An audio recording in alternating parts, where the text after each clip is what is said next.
you know, a lot of people talk about God hardening Pharaoh's heart. The interesting thing to me is there was a request made, wasn't there? And this is God.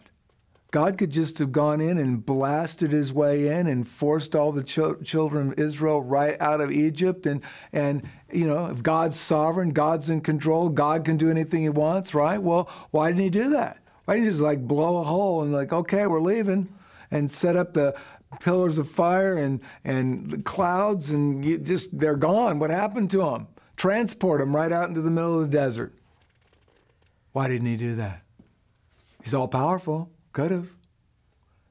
There was a request, wasn't there? Choices are important. Freedom's important. God asked Pharaoh through Moses, hey, I want my people to be able to worship me. They're my people after all. I want them to be free. They've been here for a while. I want them to come out in the desert and worship me. And Pharaoh said no, didn't he? Now, could he have said yes?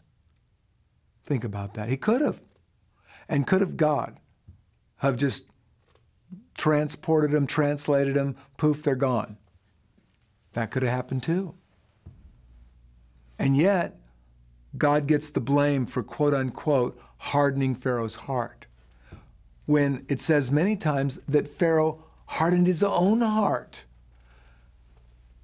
And actually, I think a better word, and it does have this in some translations, you should check this out, and it says strengthened instead of hardened. And so think of it that way. God strengthened Pharaoh's heart. So what does that mean?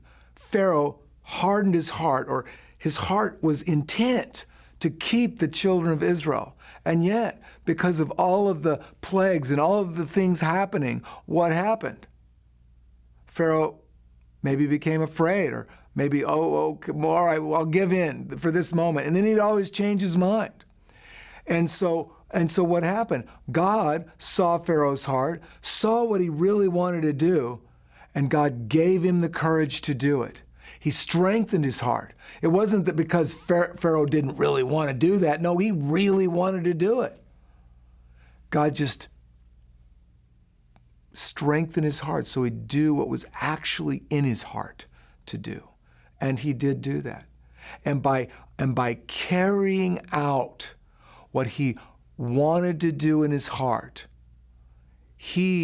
Pharaoh, brought the destruction of his entire army in the middle of the Red Sea. He didn't have to chase after the Israelites. He could have let them go in the very beginning. But he didn't want to. So I don't think it was God controlling Pharaoh's heart. I think Pharaoh continued to choose against God. And in doing so, opened up many devastating doors on himself and his own country.